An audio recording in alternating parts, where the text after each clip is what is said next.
Now we are going to see the demonstration of a dielectric constant experiment. Here this is the board which we are going to use for determine the dielectric constant of a given capacitor.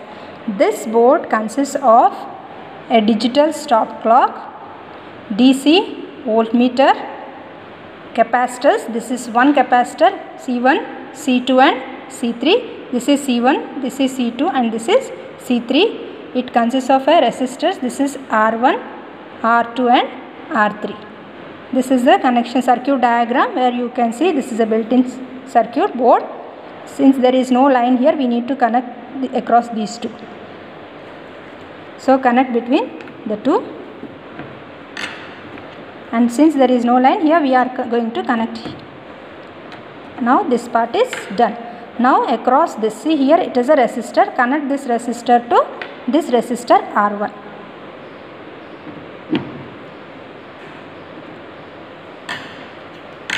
One more wire from here to, yes. Next, this capacitor has to be connected to these two.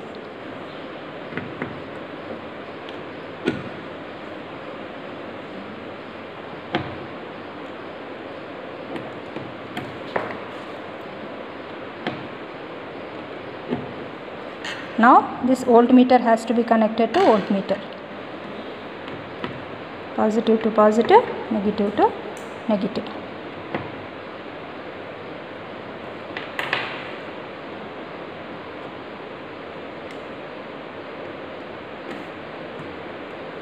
Now the connections are set. See here, I repeat once again, resistor is connected to resistor, capacitor is connected to capacitor. Here this one, these two, capacitor to capacitor, and this is a voltmeter connections. Voltmeter is connected to voltmeter.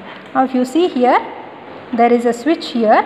If we switch on the circuit, it shows there is a switch here. If you switch it, see here there is a switch.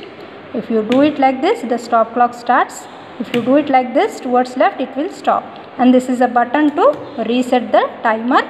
And there is one more switch of charging and discharging. Up, if you put this button toward the switch towards up, it becomes charging. If it is down, it becomes discharging. Now here, to perform the experiment, we need to measure for every 5 seconds, note down the corresponding voltmeter readings.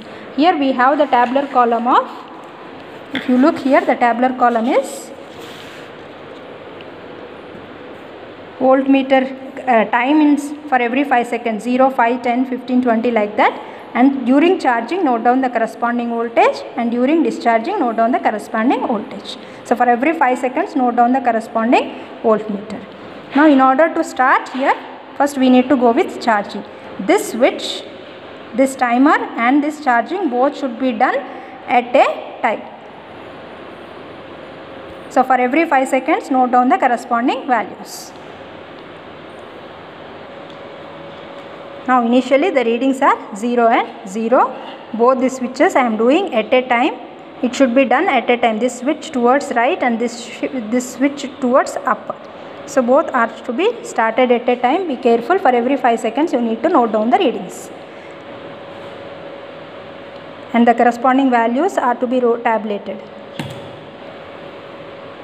See here, timer is running. So 5 seconds, 1.66. 10, 2.84, 15. So like that, measure for every 20 seconds. 20, 3.93, 25, 4.16, 30, 4.28, 35, 4.37, 40, 4.42. Like that you have to measure the readings. Now like this we have taken for 60 seconds. Note down the corresponding values.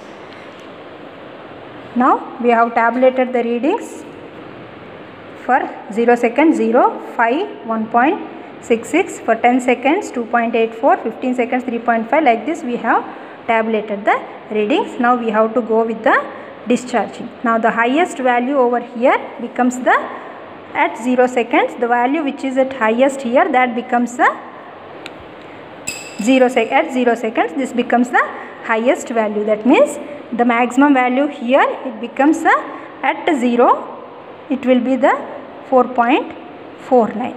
Even now we will see the discharging case.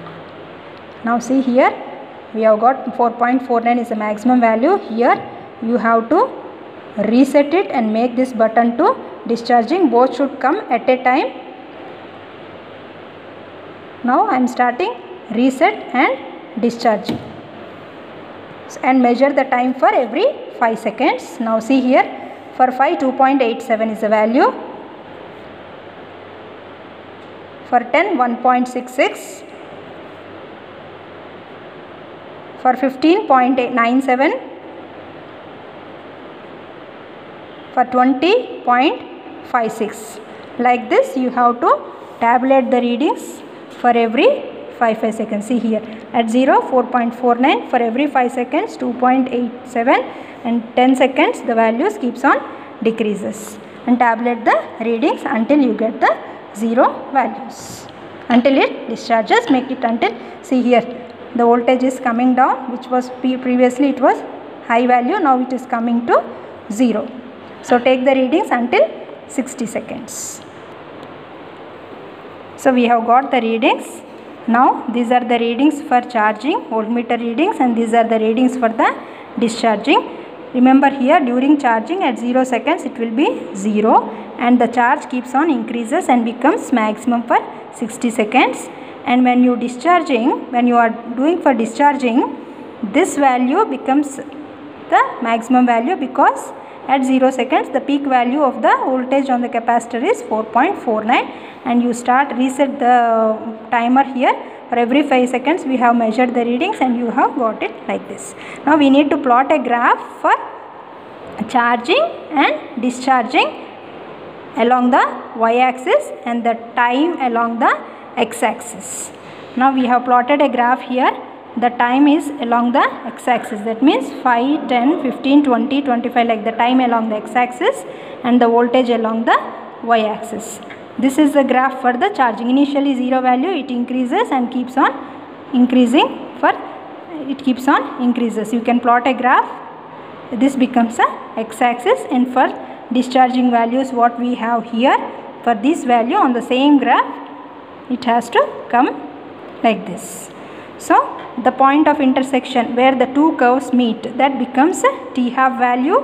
T-half value is nothing but the time taken for the charge to come down half of its initial value. During discharging, the time taken to discharge half of its value. So this becomes a t-half, and you have to take the point of that t-half along the x-axis. Here the graph is taken, x-axis we have taken 1 centimeter is equal to 5 seconds. You have to note down the t-half. See how this, when the 2 points join, take that corresponding reading here, this here. So this becomes t-half, which is nothing but 7 here. If you see with the scale, you will get the t-half as 7. Now using the formula, what we are using, the formula is given as K is equal to,